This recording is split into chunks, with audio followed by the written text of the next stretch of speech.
Thank you, everybody.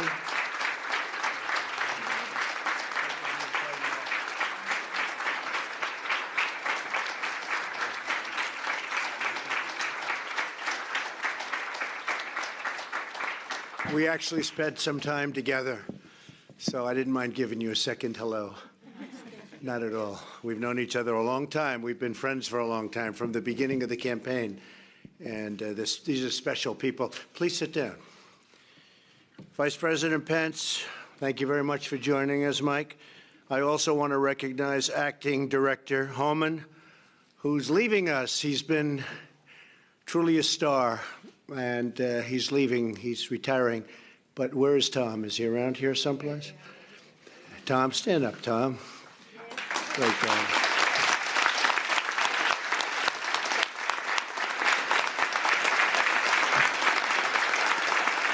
Tom has been doing what he's doing for 34 years and doing it with strength and dedication, and you are really outstanding. And you're highly recommended. Replacement is going to do a great job. We know him well. He's going to do really great. Thank you, Tom, for those years of service. I also want to thank the incredible ICE officers, Border Patrol agents, and law enforcement officials who join us here today. If you could stand up, please. These people are also special people. Thank you.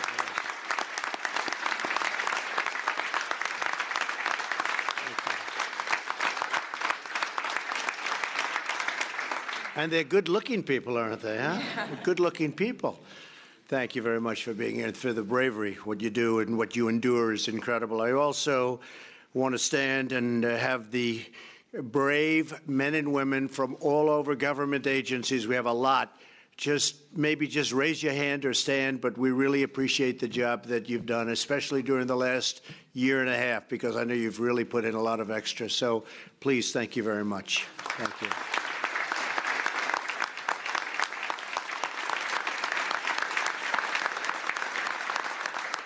We're gathered today to hear directly from the American victims of illegal immigration. You know, you hear the other side, you never hear this side.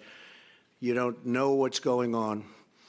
These are the American citizens permanently separated from their loved ones. The word permanently being the word that you have to think about, permanently. They're not separated for a day or 2 days. They are permanently separated because they were killed by criminal illegal aliens. These are the families the media ignores. They don't talk about them. Very unfair. We have to look at everybody, but this is a very unfair situation. And I knew that years ago when we would be together, out campaigning. And I said, if this ever happens, we're never forgetting you. You know that, Laura, everybody. Incredible people. And they're dedicated. These are the stories that Democrats and people that are weak on immigration, they don't want to discuss, they don't want to hear, they don't want to see, they don't want to talk about. No major network sent cameras to their homes or displayed the images of their incredible loved ones across the nightly news. They don't do that.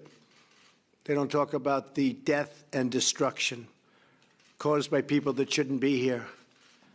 People that will continuously get into trouble and do bad things. For years, their pain was met with silence. Their plight was met with indifference, but no more. I told them 3 years ago when we were together, day one, just about day one, I would say, I said, I hear you, I see you, and I will never let you down. And we've been working together, and their loved ones have not died in vain. We all know that. We call these brave Americans the angel families, angel moms, angel pops. These are the angel families. Your loss will not have been in vain. We will secure our borders, and we will make sure that they're properly taken care of. Eventually, the word will get out. We've got to have a safe country. We're going to have a safe country. And your loved ones are going to be playing and will continue to play a big part in it. You know that, right? You know that. So here are just a few statistics on the human toll of illegal immigration. According to a 2011 government report, the arrests attached to the criminal alien population included an estimated 25,000 people for homicide, 42,000 for robbery, nearly 70,000 for sex offenses, and nearly 15,000 for kidnapping. In Texas alone, within the last 7 years, more than 250,000 criminal aliens have been arrested and charged with over 600,000 criminal offenses. You don't hear that.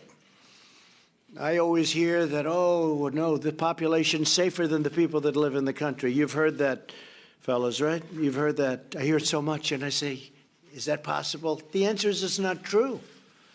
You hear it's like they're better people than what we have, than our citizens. It's not true. In 2016, more than 15,000 Americans died from a heroin overdose. More than 90% of the heroin comes from across the southern border. 90%. As a result of sanctuary city policies in fiscal 2017, more than 8,000 criminal aliens, these are really hardcore criminal aliens, were in police custody and were released because of our weak laws, weakest in the world, weakest in the history of the world. They were released back into our civilian population. And these gentlemen had to do some of the releasing, and I don't think you were too happy when you knew, because you knew. They know better than anybody. You knew what you were releasing. You knew it was trouble, and it often comes back to be trouble. Where is the media outrage over the catch and release policies that allow deadly drugs to pour into our country? Where is the condemnation of the Democrat sanctuary cities that release violent criminals into our communities and then protect them? Like the mayor of San Diego, when she warned everybody that ICE is coming, and they scattered. A big operation, very expensive operation. They were all together. They all scattered. And what are they going to do about looking at her, by the way? I've been asking this question now for 4 weeks. She can do that? And where is the outcry over the savage gang MS-13 and its bloodthirsty creed? Kill, rape, and control. Because the news media has overlooked their stories, I want the American people to hear directly from these families about the pain they have had to endure, losing not only their loved ones, great people, great Americans, people that would have been very successful, people that in some cases could have been here one day, could have been here. I know the way you feel. Could have been right here, standing here. First, I'd like to ask a friend of mine for now a long time, Laura Wilkerson from Pearland, Texas, to come and share her story about her incredible boy, right? Yes. Come on, Laura, just say a few words. We want to tell you a little bit today about Josh. He was brutally tortured, strangled over and over. He was set on fire after death. His last hours was brutal. As everyone standing up here, none of our kids had a minute to say goodbye. We weren't lucky enough to be separated for 5 days or 10 days. We're separated permanently. Anytime we want to see or be close to our kids, we go to the cemetery because that's where they are. We can never speak to them. We can't Skype with them. And I want to thank you so much in this room for what you're doing to understand. You guys know the permanent separation. It's the media that won't share it with other people.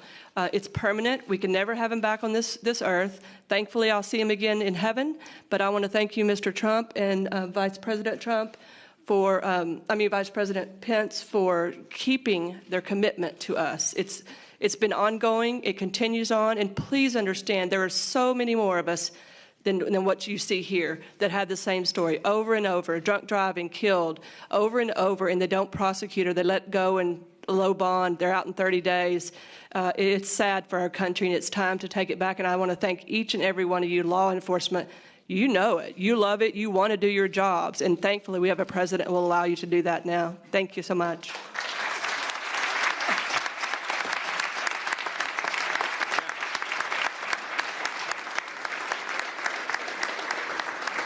Thank you, Laura.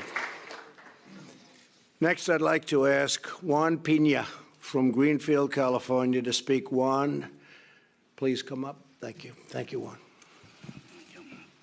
My name's Juan Pina. First of all, I want to thank the Remembrance Project for bringing my daughter's name out to light, and for candidate Trump to let me speak about her. And I've got a lot of people that I need to thank. My daughter was Christy Sue Pina.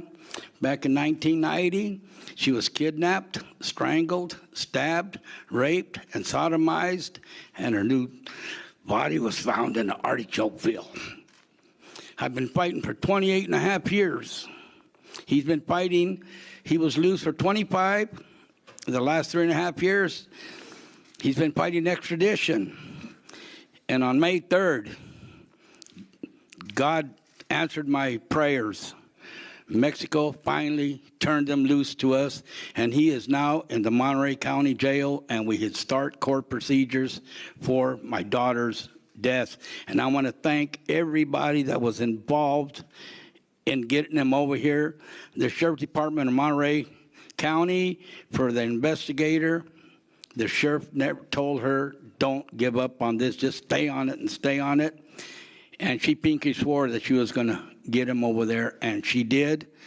And I just want to thank the president and everybody, and I just hope everybody can get what I just got.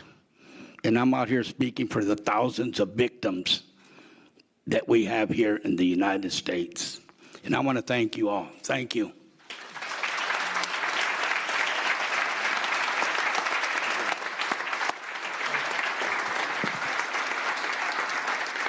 So Juan fought for many years, and it's hard to believe, but that's actually a great feeling. Yes, it is. That you just, incredible job. Incredible job. Hi, Dylan. Also here with us today is Steve Ronnebeck from Mesa, Arizona. Steve, if you could come up and share a few words, please. Thank you, Mr. President. January 22nd, 2015, Grant was at work on his overnight shift. An illegal alien came in, wanted to buy cigarettes, dumped a jar of change out on the counter. Grant went to count the change and wasn't counting fast enough. So basically, this man pulled a gun. Grant did everything he was supposed to do and gave him the cigarettes. The man went ahead and executed him and shot him point blank in the face. You know, you don't hear these stories, and some of our media won't talk to you about it. But this is permanent separation. For his birthday, I go to his grave. For Christmas, we set up a Christmas tree on Grant's grave. I received something earlier today from Director Holman as a challenge coin. And I want to thank you for that. To me, this is a sign of integrity. I wish some of our media had the same integrity as our president, our vice president, Director Holman, all of you in law enforcement. I wish some of our media had the same integrity. And I want to thank all of you, especially our law enforcement, for what you do. Mr. President, Mr. Vice President, thank you. The members of Voice, Barbara Gonzalez, John Ferry, Aviac, I want to thank all of them too, because they're helping get the stories out. 63,000 Americans since 9/11 have been killed by illegal aliens. This isn't a problem that's going away. It's getting bigger. Thank you.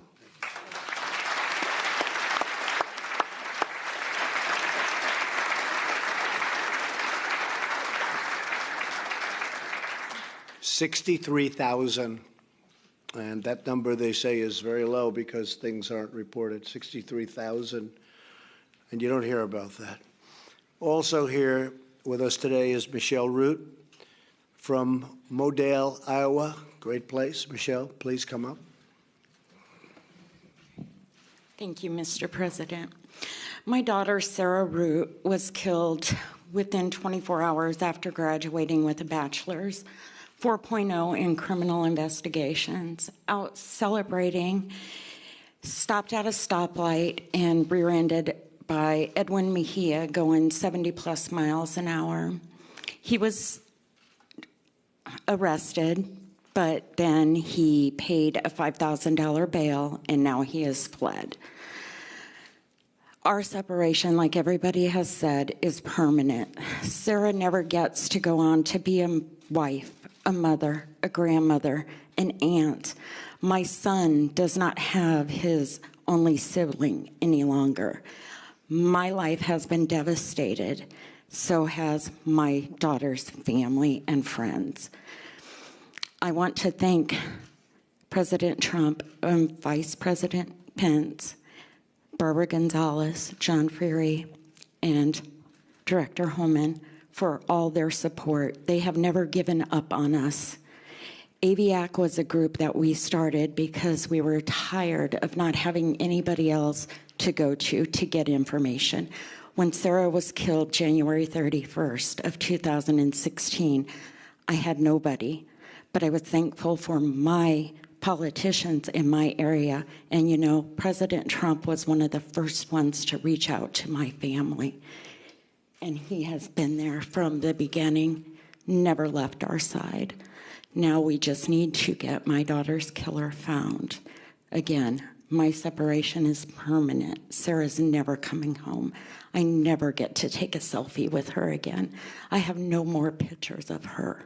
So please, thank you guys for everything. Keep up the great work. Our police officers, our Border Patrol, please continue to fight. Thank you.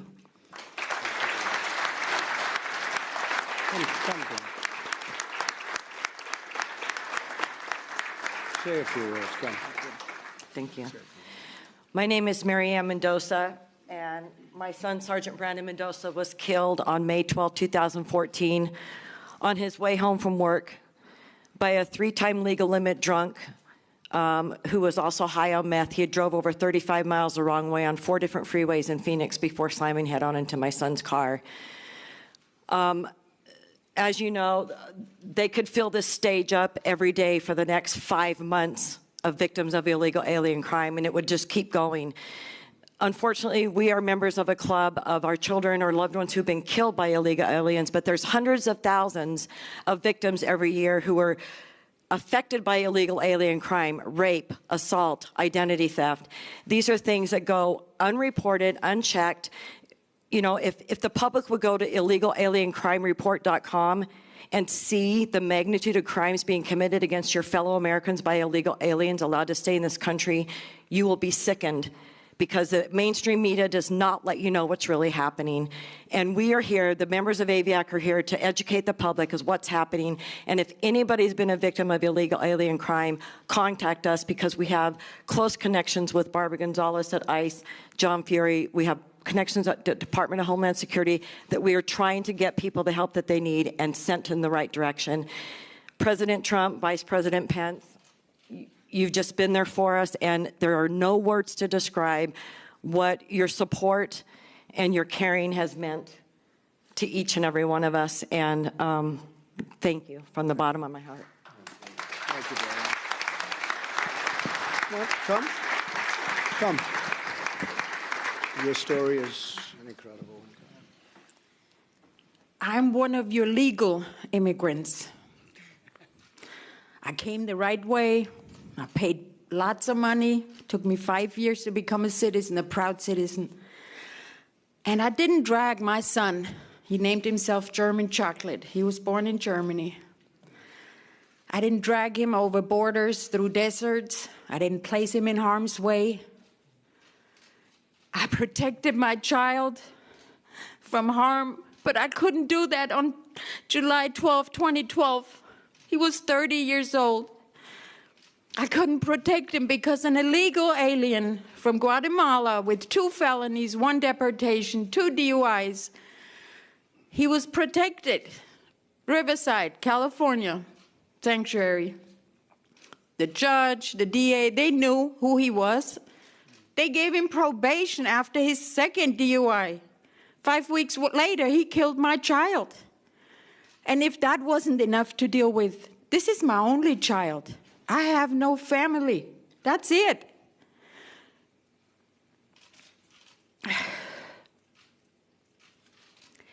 The public needs to know, and they deserve to know, that this could happen to each one of you at any given second. You hug your child, you send them off, no matter what age they are. And then you get that ugly phone call that will forever change your life. And thank God, our president and vice president, Voice, my family of Aviac, they rallied behind us. They were the only ones and gave us a little light. I was going to end my life. I had no purpose. But President Trump coming down that escalator that day and talking about illegal immigration stopped me in my track. And I had no clue at that point that I would ever be at the White House. And I thank President Trump, Vice President Pence, everybody behind me. I thank you. I thank everybody out here. Make sure you get our stories out. I brought my son. This is what I have left, his ashes. I wear his ashes in a locket. This is how I get to hug my son. So remember when you go home and hug your kids, that there are many of us, thousands of us, who don't get to do that anymore. And let's work together and get this done. All politicians, I don't care what side you're on. You don't want your child in a casket or in an urn. So get it together, for God's sake, for this country, for our citizens. Thank you.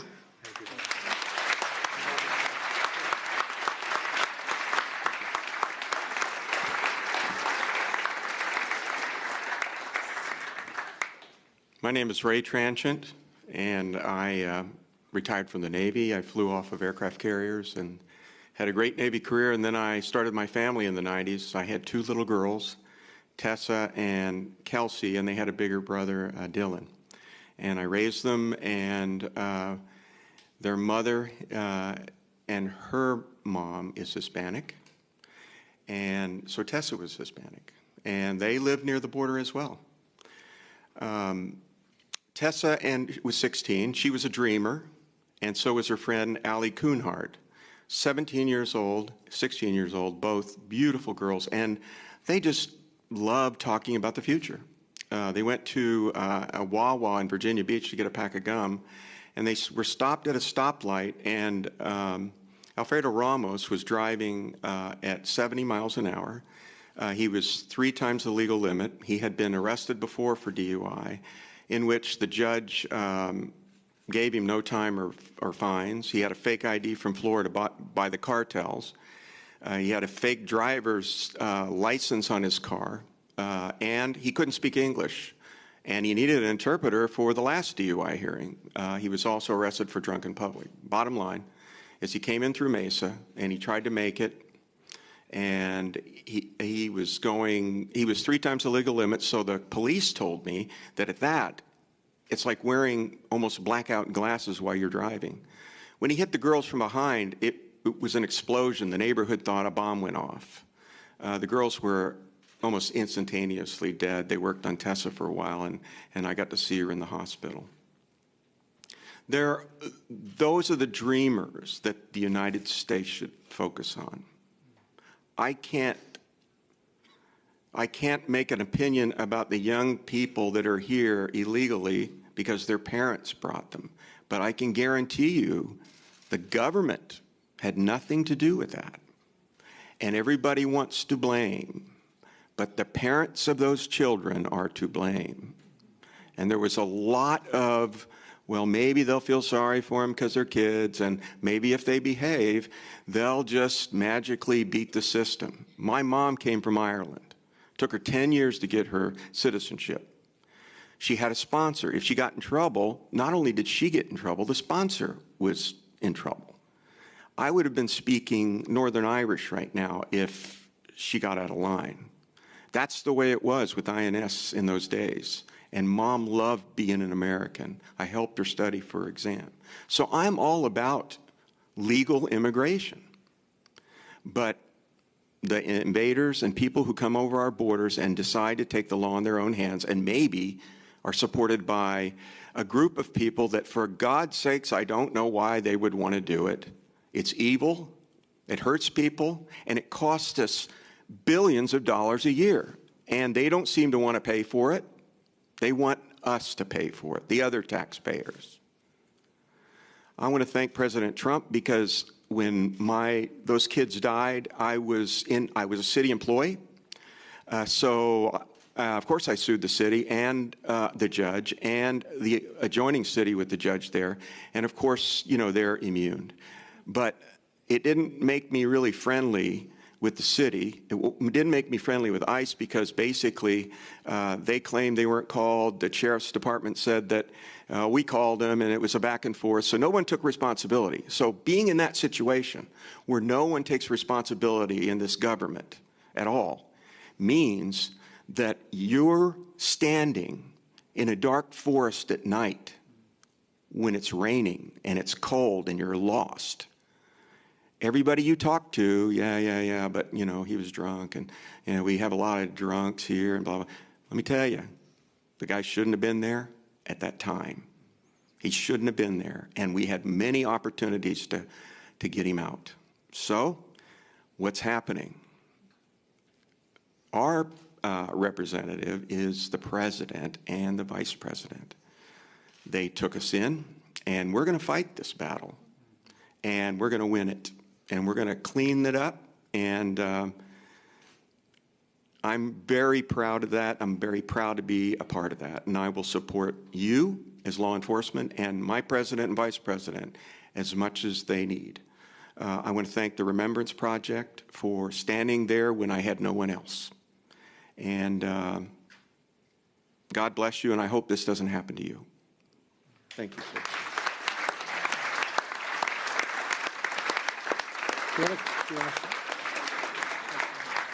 This is Tom Selleck, except better looking, right? Better looking. Thank you. Thank you. My name is Angel Mom Agnes Gibbony. My family legally immigrated from Hungary. We escaped during the revolution. We couldn't come to the United States as my mother planned because my father was born in Yugoslavia and they wanted us to stay.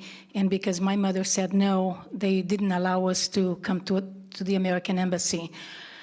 We had a choice of South Africa, Austria, or Brazil. We went to Brazil and lived there 13 years trying to legally immigrate to the United States. When we immigrated to Brazil, we were stateless. We didn't belong anywhere because the government took our citizenship because we escaped. And when we came to the United States, we were stateless. And I'm very honored and proud to say this is my home, my country, and I will fight for this country until my death. Thank you, law enforcement, Border Patrol, immigration, Barbara, everybody that got me here today. And thank you for fighting this fight with us because, trust me, you don't want to walk in our shoes. And President Trump, thank you for always standing behind us. You are the biggest birthday present I got. And I'm still waiting for that shovel to help build the wall at the border. I live in California.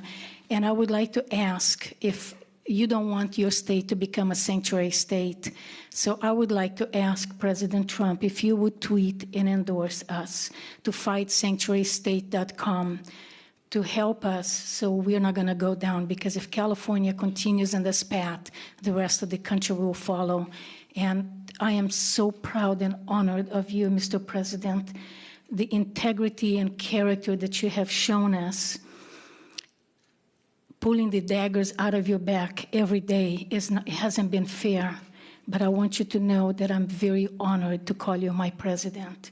And God bless you and your family always, and Mr. Pence, and God bless this country. Thank you so much.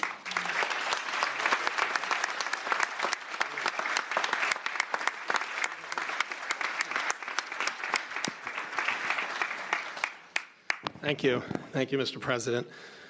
This is my son, Drew. He was in law school in San Francisco in 2010 when Roberto Gallo tried to make a last-second left-hand turn and hit him. Instead of stopping, he tried to flee, so he accelerated drove over his body. My son was on a motorcycle. His helmet came off, wedged under one of his tires. He backed up, driving over him a second time, and then trying to get away, went forward. By that time, a guy had gotten out of the car and stood in front of Gallows, and he stopped with his rear tire on my son's abdomen, and five people had to lift the car off of him. But I want to talk about somebody else, and you heard Agnes mention FightSanctuaryState.com. In April of this year, I filed with the state of California an initiative to overturn the sanctuary state. There's just way too many deaths, way too many traffic collisions. I should just add on an aside, we gave out driver's licenses in 2015, and in 2 years, the first 2 years of that, traffic fatalities on what was supposed to be safer roads have gone up 19%, hit and runs have gone up 26%. Yet they're still telling people the roads are safer because of that. But there's so many other, and somebody who's not here, a woman named Veronica Cabrera Ramirez. To give you an example of what happens with Sanctuary, she was a domestic violence victim, called the Santa Rosa police. They arrested the perpetrator. He had been deported previously. ICE filed a detainer. And then the day that they decided to release him, instead of calling ICE and giving ICE a chance to show up, they were an hour and a half away. They gave him 16 minutes to show up, and they released him. And 16 days later, he murdered Ms. Ramirez. And according to Kevin De Leon, who was the author of the Sanctuary Bill, that makes the state safer. If you keep the federal police, federal law enforcement over here, and you keep the state law enforcement here, that makes the state safer. That's absurd. It's outrageous, and something has to be done. And I hope that, as Agnes said, if we don't kill this in California, it will spread, and I know it already is in some places. It's a death sentence for American law-abiding citizens. Anyway, I'd like to thank the President and the Vice President, everybody else who's here. Director Homan, thank you so much. You've become a credible friend. John Feary, Barbara Gonzalez, and my new friend today, Kristen Nielsen. Anyway, thank you all very much, particularly law enforcement.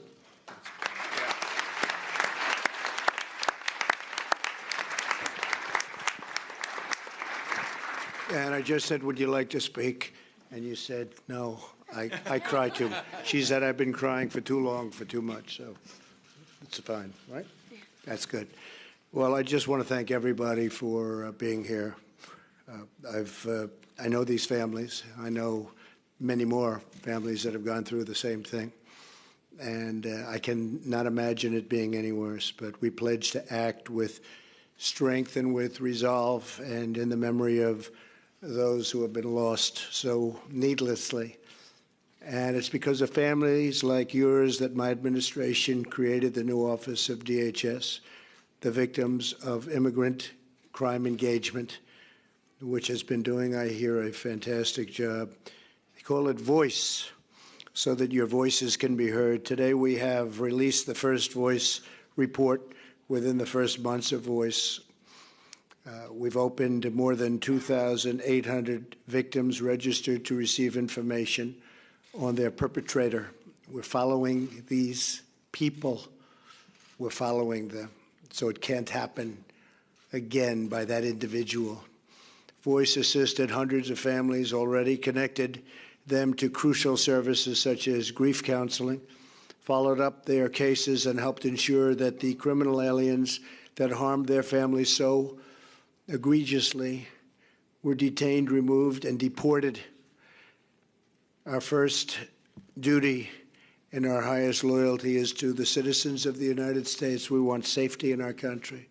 We want border security. We don't want people in our country that don't go through a process. We want people in our country based on merit, not based on a draw, where other countries put their absolute worst in a bin and they start drawing people.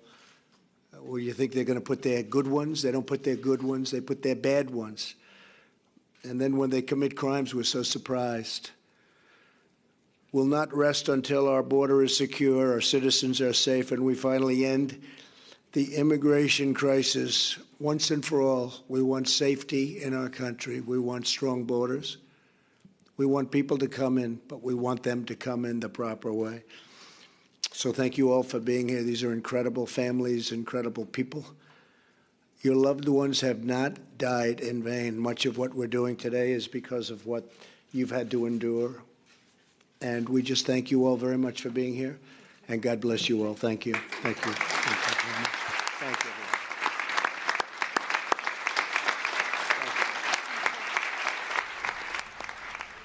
You're watching ABC News Live. I'm John Santucci alongside Terry Moran here in Washington. We're seeing President Trump. He just wrapped an event over at the White House with Angel Families. This is a group that joined the president on the trail when he was campaigning for the White House quite often. It's a group of families that lost a loved one at the hands of an undocumented immigrant here in the United States. They're all across the country, families from California to Texas, and it comes after a very tough week for the president. We know that he has been up against a deadline down against the immigration battle, whether to do with these families who have been separated at the border. Congress now stepping in. We're going to talk to our folks up on Capitol Hill at the moment. But Terry, let's bring you into this because, you've covered past administrations. Certainly, there are good weeks, there are bad weeks. This has been a pretty tough week for the Trump administration as a whole. Oh, I'd say he's been tattooed day after day on this issue of family separation. This event, I'm so glad that I got to see this because I have lived overseas for 4 years and I haven't watched the Trump presidency on a day-to-day basis. You can see the energy, the sorrowful but very powerful energy that helped fuel this moment on immigration and pushed Trump beyond the limits of what Americans would tolerate, what most Americans would tolerate. And that's where he had this odd, as you pointed out, this loss of that excellent instinct that he has demonstrated for his base and for his presidency. And he just stepped way over a line on this that even many Republicans who are with him on most issues on immigration were not going to go along with this. An odd loss of that touch, of that instinct. Yeah, and I think many people have often said Donald Trump has a good read on the pulse of what people are thinking and how to react, what to say, just having a good sense of, as we were talking about, as he campaigned, knowing what played in different areas of the country. And this one, as we were talking about the community as a whole, not a lot of fans around the country as a whole to the images. We saw a lot of the former first ladies come out over the last week reacting to this. I mean, this was tough stuff. And first ladies generally are much more popular than first men, right? I mean, much more popular than the presidents. Most first ladies, they've got poll numbers up in the 70s, 80s, 90s sometimes. And if you lose them, it's saying something. So, because you know him, so I'm gonna turn the tables and ask you, why did a man who has demonstrated on this issue, not obviously for all Americans, but certainly for the Americans that have voted for him and support him, why did he lose contact to such an extent that they said, no, the kid thing we won't do, the children? I think if anything, you're seeing a real change for this president and the people that surround him, right? So as I was saying to you before we went on, we were watching this event with all of you, the president has always had a unique group of advisors around him. He's had his family, those that really bring in that New York liberal feel. A lot of people talking this week about what Ivanka Trump, his daughter, thought about this. But then you have people like Jeff Sessions and Stephen Miller, Sessions' one-time deputy, now a policy advisor to the president, that have a hard line on immigration. So the president is taking in what his advisors are saying, but he is seeing those images. He is seeing it more and more. And I think that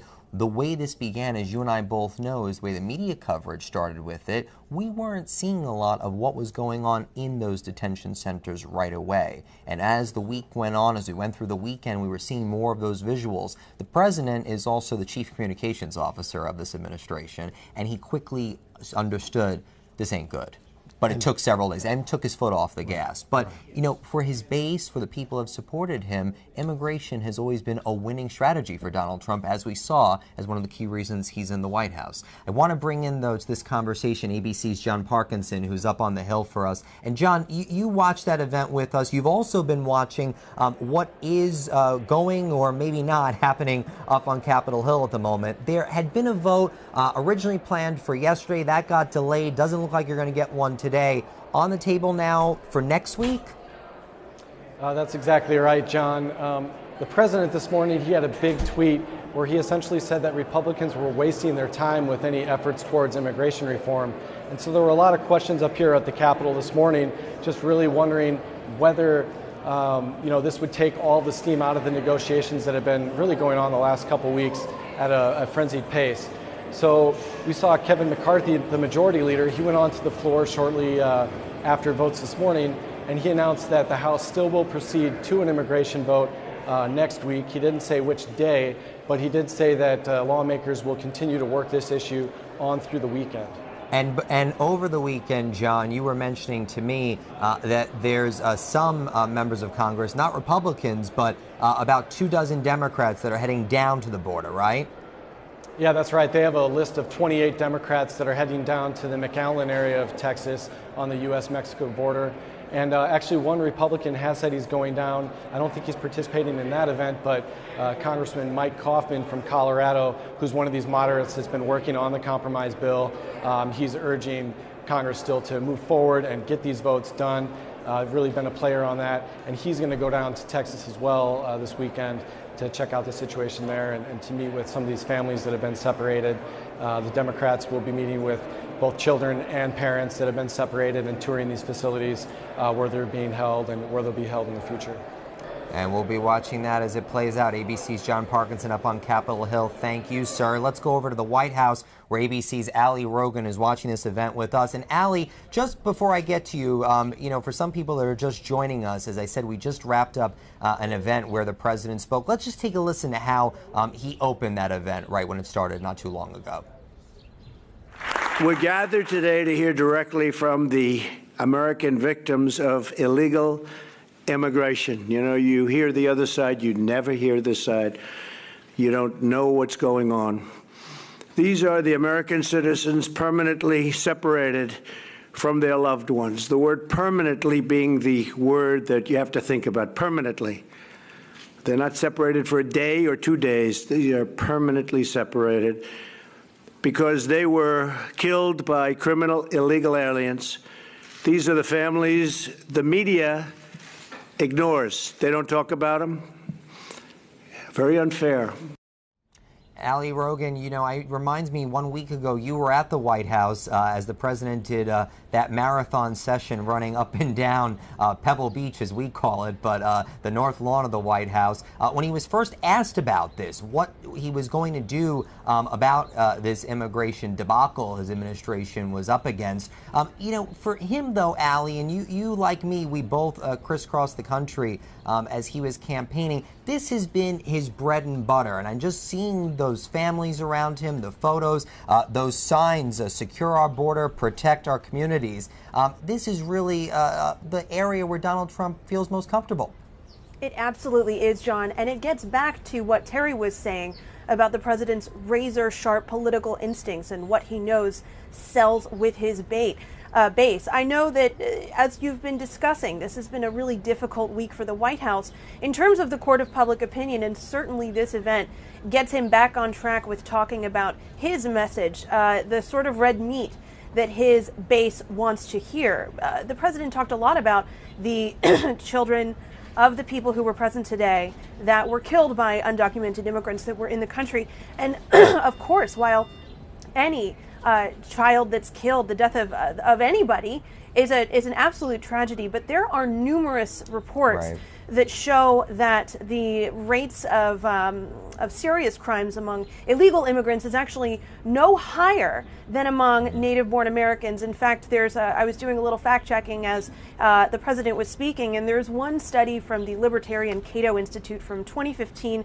They looked at crime rates in just the state of Texas, and it found that the arrest rates and criminal convictions in Texas were actually among illegal immigrants were lower than those among native-born Americans for murder, sexual assault, and larceny. So there's a little bit of obfuscation of the facts here, but certainly this is something that plays well with Trump supporters, John.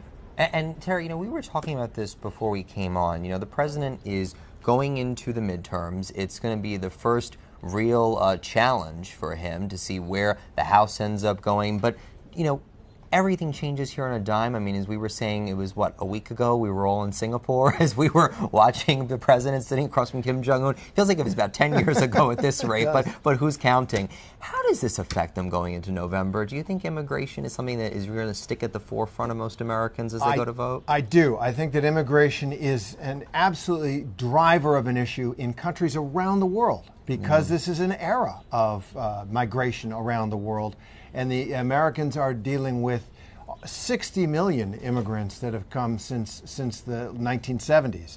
Yeah. And that is a hard thing for a lot of people to get their heads around. Trump has sensed that issue. He's crystallized it. He's crystallized a kind of nationalist consciousness among a lot of people. Yeah. Hey, it's my country. It's not their country. Yeah. And he articulates that, and he will definitely drive that. On the other side, you have a much more diverse Democratic voter base, and they are also have been crystallized into an energy that we're going to take this country back. So it's going to be an unpleasant issue. I would say one thing, though. Economy's humming along. He's at 40-some% approval rating. The idea that you should change course radically is going to be a harder case to make for Democrats. Well, and Ali Rogan, let me bring that to you, because usually when you don't get lost on your way to work, Ali, you're usually up on Capitol Hill for us. So I know how I ended up here. I don't know. Somebody gave you bad MathQuest directions today. But for this week, we have seen, as Terry mentioned earlier, we have seen a lot of Republicans come out on immigration. What was the most surprising to you, Ali? Who was the Trump loyalist or the person that's rare to jump into this fight that surprised you in your normal day job? Well, John, I would say all of them, because Senate Majority Leader Mitch McConnell just this week came out before the president issued this executive order and said his entire Republican conference is united in believing that separating children from their parents at the border is wrong. You saw stalwart Trump supporters, including Senator Orrin Hatch of Utah, who's usually very deferential to the president, come out and say that this was wrong. So again, I think this was a no-brainer for members of Congress to coalesce around. But the big question I think we've had all week and going forward is, okay, so what happens now? The divisions, once you get past the issue of families being separated, is incredibly rife. There are divisions within parties, certainly among Democrats and Republicans, about how to deal with this. And those debates are going to be raging on. I think this is not an issue that's going to be solved in days. I think it's going to be weeks and months. I don't think you're wrong about that. You've got lost on your way to work, but you got that one right. Ali Rogan, we appreciate it as always. Thank you. Thank you. Before we leave you, one of the 52 jobs here you have at ABC. You also watch the Supreme Court for us. You would have forgotten we had decisions this week with everything going on. But two big ones. So you had the internet tax, which is a big win for state and local municipalities, and privacy. You pick. Which one do you want to go through first? Well, I love the internet tax one because it does affect us all. E-commerce is a huge part, a central part of our lives, especially young people like yourself, right? I mean, older guys like me, we actually go to stores. But they radically changed the internet commerce business because what Supreme Court said was states can impose a sales tax. Right. Previous to that, based on a decision back in the days of mail order catalogs, states, the Supreme Court had said you don't impose sales taxes on out-of-state sales that come through the mail. They changed that this week. States and localities won. Some of the big internet sales retailers, Amazon, Overstock, Wayfair, which was the defendant in the case, they'll have to pay some more. But the people that really got hurt, not consumers, they'll be you'll pay some more depending on what state you're buying in. But it'll be those mom and pop businesses and those small businesses which have grown up on the internet, and they now are going to have to lawyer up, figure out 50 different state sales tax regimes, and some of them aren't going to survive. And then the privacy. That's a pretty interesting one with everything we know right now with the government and other companies hacking into our devices, seeing what we're up to. I mean, a win for the consumer. A win for everybody who cares about privacy in the digital age. And it came, surprisingly, from Chief Justice John Roberts, generally thought of as a conservative. It's a wonderful opinion. If you can plow through the legal stuff, take a look at it. It's U.S. versus Carpenter. Timothy Carpenter was a guy suspected of armed robbery in several places in Michigan and Ohio. The federal government went after him, and they got his cell site location data from the phone company. Like as you walk around, wherever you go, your cell phone pings the cell towers. Well, the government could just go to the cell phone company and say, we want the location information on this guy. Wow. He was convicted, and he and his lawyers said they should have had to get a warrant, a search warrant for that. And the Supreme Court said, yes, that has ramifications right across our digital privacy lives. They're saying that it's not just personal privacy, but it's your digital privacy as well, that the Fourth Amendment to the United States Constitution, passed in 1790, will also protect you. Well, and every second we are living in a digital world. People are watching us now from little boxes in the back of their TVs they're plugging in. We hope. We hope. That's where we need them. All right. And next week, travel ban. Do we know a day yet? It'll be, no, we don't know the day, but it'll probably be the last case of the term, so I'm going to guess Tuesday. Okay, and do you know who's winning, Serbia or Switzerland? I don't know Serbia or Switzerland, but my hunch is the President of the United States, President Trump, will win in the Supreme Court on this travel ban. Are you good yet on most of your scores usually with I'm that? pretty good on the your Supreme Court, predictions? yeah. I hear from the control room Serbia and Switzerland are tied. Okay, I'm rooting for Serbia. Okay. See what happens. Thanks so much for joining us. You're watching ABC News Live. For Terry Moran, I'm John Santucci. Make sure to watch us anytime at abcnewslive.com, and we will keep you posted as the day goes on.